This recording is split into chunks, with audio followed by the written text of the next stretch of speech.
ആണ്. അപ്പൊ ഇതാ സ്കൂളൊക്കെ തുറന്ന് മക്കൾ ഇതാ പുതിയ ക്ലാസ്സിലൊക്കെ പോയിട്ടുണ്ടാവും അല്ലെ, പുതിയ കുറെ ഫ്രണ്ട്സിനെയൊക്കെ പരിചയപ്പെട്ടിട്ടുണ്ടാവും, പുതിയ ടീച്ചറിനെ കിട്ടിയിട്ടുണ്ടാവും. അപ്പൊ ഇതാ നല്ല അടിപൊളിയായിട്ട് തന്നെ മക്കൾ ഫസ്റ്റ് ഡേ കംപ്ലീറ്റ് ചെയ്തിട്ടുണ്ടാവും അല്ലെ. നമ്മളിതാ 1ലും 2ലും ഒക്കെ പഠിക്കുന്ന സമയത്ത് നമ്മളൊക്കെ എല്ലാവരും പറഞ്ഞിട്ടുണ്ടാവും അല്ലെ, കുഞ്ഞു മക്കളാണ്, നമ്മൾ കുഞ്ഞു കുഞ്ഞു കാര്യങ്ങൾ മാത്രമേ അവിടെ എന്ത് ചെയ്തിട്ടുണ്ടാവുള്ളൂ, പഠിച്ചിട്ടുണ്ടാവുള്ളൂ.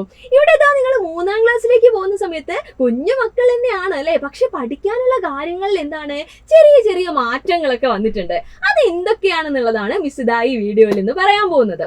നമുക്കറിയാം 1ലും 2ലൊക്കെ നമ്മൾ പഠിക്കുന്നത് ഇന്റഗ്രേഷൻ 1, ഇന്റഗ്രേഷൻ 2, ഇന്റഗ്രേഷൻ 3 എന്നൊക്കെ പറഞ്ഞിട്ടാണ് അല്ലെ. മാത്സ് ഒക്കെ നമ്മൾ പഠിക്കുന്നുണ്ട്, പക്ഷെ എല്ലാം എന്താണ് ഇതിന്റെ ഉള്ളിലാണ്. നമ്മൾ പരീക്ഷ എഴുതുകയാണെങ്കിലും അങ്ങനെ ആയിരുന്നില്ലേ, ഡേ 1, ഡേ 2, ഡേ 3 എന്ന് പറഞ്ഞിട്ടായിരുന്നില്ലേ.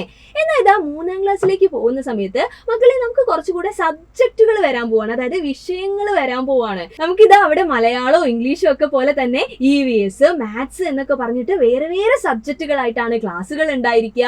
എക്സാം അല്ലെ, പരീക്ഷ ഉണ്ടാവുക എങ്ങനെ തന്നെയാണ് ഈ പറഞ്ഞ പോലെ വേറെ വേറെ സബ്ജക്റ്റുകളായിട്ടാണ്. അവിടെ നിങ്ങൾ ആലോചിക്കേണ്ടത് ഇന്റഗ്രേഷൻ എന്ന് പറഞ്ഞിട്ട് നമ്മൾ പഠിച്ച കാര്യങ്ങൾ ഉണ്ടാവില്ലേ, അതൊക്കെ കുറച്ചുകൂടെ ഡീറ്റെയിൽ ആയിട്ട് നമ്മൾ എന്ത് ചെയ്യും, 3ാം ക്ലാസ്സിൽ നമ്മൾ പഠിക്കും. നമ്മൾ ആലോചിക്കുക അടുത്ത വർഷം അല്ലെ 4ാം ക്ലാസ് എന്ന് പറയുന്ന സമയത്ത് നമ്മൾ LPയിലെ ഏറ്റവും വലിയ മക്കളായിട്ട് മാറുകയാണ്. അപ്പൊ അവിടേക്ക് വേണ്ട ഒരു ബേസ് ആണ് ശരിക്കും നമുക്ക് എവിടെ കിട്ടുന്നത്, നമ്മുടെ 3ാം ക്ലാസ്സിൽ കിട്ടുന്നത്. അപ്പൊ 1ലും 2ലൊക്കെ നമ്മൾ പഠിച്ച പോലെ തന്നെയാണോ 3ാം ക്ലാസ്സിൽ നമ്മൾ പഠിക്കേണ്ടത്? പഠിക്കാനുള്ള കാര്യങ്ങളൊക്കെ മാറി, പഠിക്കാനുള്ള ഏരിയ കുറച്ച് കൂടിയിട്ടുണ്ട്, വേറെ വേറെ സബ്ജക്റ്റുകൾ വന്നിട്ടുണ്ട്. അപ്പൊ അതിനനുസരിച്ച് ആ പഠന രീതിയിൽ നമ്മൾ എന്ത് ചെയ്യണം, മാറ്റങ്ങൾ വരുത്തണം അല്ലെ. എന്തൊക്കെ മാറ്റങ്ങളാണ് നമ്മൾ വരുത്തേണ്ടത്? 1ലും 2ലൊക്കെ നമ്മൾ എന്താണ് കളിയിലൂടെ തന്നെയാണ് പഠിച്ചിട്ടുള്ളത് അല്ലെ, അതേപോലെ തന്നെയാണ് നമ്മൾ 3ലും പഠിക്കുക. നല്ല ഇൻട്രസ്റ്റ് ആയിട്ട് ഒരുപാട് കളികളിലൂടെയൊക്കെ നമ്മൾ എന്ത് ചെയ്യുക, കാര്യങ്ങളൊക്കെ പഠിച്ചെടുക്കുക. പക്ഷെ മക്കൾ ആലോചിക്കേണ്ടത് കുറച്ചുകൂടെ കാര്യങ്ങൾ അല്ലെ, കുറച്ചുകൂടെ ആഴത്തിൽ പഠിക്കാനുള്ളത് കൊണ്ട് തന്നെ നമ്മൾ എന്ത് ചെയ്തുകൊണ്ടേ ഇരിക്കണം, ഒരു ദിവസം പഠിക്കുന്ന കാര്യങ്ങൾ അല്ലെങ്കിൽ ഒരു ദിവസം നമ്മളെ പഠിപ്പിക്കുന്ന കാര്യങ്ങൾ അന്നും തന്നെ നമ്മൾ എന്ത് ചെയ്യുക, പഠിച്ചെടുക്കാൻ വേണ്ടി ശ്രമിക്കുക അല്ലെ. എന്നിട്ട് അതിനെ എന്ത് ചെയ്യുക, ഒന്ന് ഓർത്തെടുക്കുക.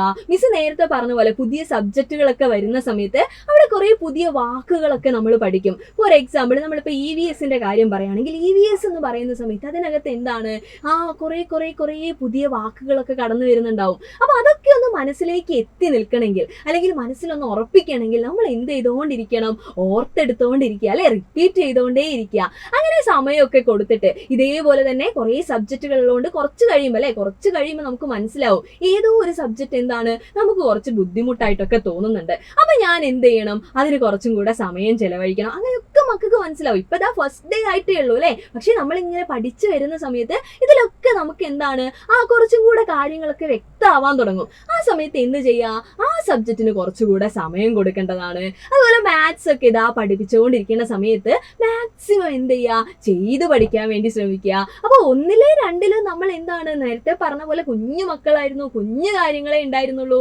3ലേക്ക് വന്ന സമയത്ത് കുറച്ചുകൂടെ കാര്യങ്ങൾ ഉണ്ട് എന്നുള്ളത് മക്കൾ ഓർത്ത് വയ്ക്കുക. ആ രീതിയിൽ സമയം എടുത്തുകൊണ്ട് എന്ത് ചെയ്യാം, നമുക്ക് 3ാം ക്ലാസ് നല്ല അടിപൊളിയായിട്ട് സെറ്റായിട്ട് പഠിച്ചെടുക്കാൻ പറ്റും. അപ്പൊ അതിന് വേണ്ടിയിട്ട് നിങ്ങൾക്ക് ഫുൾ സപ്പോർട്ടായിട്ട് ആരുണ്ട്?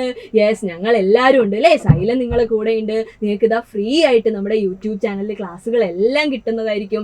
എല്ലാം നല്ല ഇൻട്രസ്റ്റിംഗ് ആയിട്ടുള്ള ക്ലാസ്സുകളായിരിക്കും. അപ്പൊ മക്കൾ വെയിറ്റ് ചെയ്യുക, മക്കൾ എന്ത് ചെയ്യുക, സൈലത്തിന്റെ കൂടെ നിൽക്കുക. നിങ്ങളുടെ ഫ്രണ്ട്സിനോടൊക്കെ ആരെങ്കിലുമൊക്കെ നമ്മുടെ സൈലത്തിന്റെ ക്ലാസ്സുകൾ കാണാത്തതുണ്ടെങ്കിൽ നമ്മുടെ ക്ലാസ് 3 ചാനലിനെ പറ്റി നിങ്ങൾ പറഞ്ഞു കൊടുക്കുക, സബ്സ്ക്രൈബ് ചെയ്യാൻ വേണ്ടി പറയാ. അപ്പൊ ഇതാ ക്ലാസ്സുകൾ കാര്യങ്ങളൊക്കെ ആയിട്ട് നമുക്ക് എന്ത് ചെയ്യാം, വഴിയെ കാണാം. അതുവരെ ബൈ.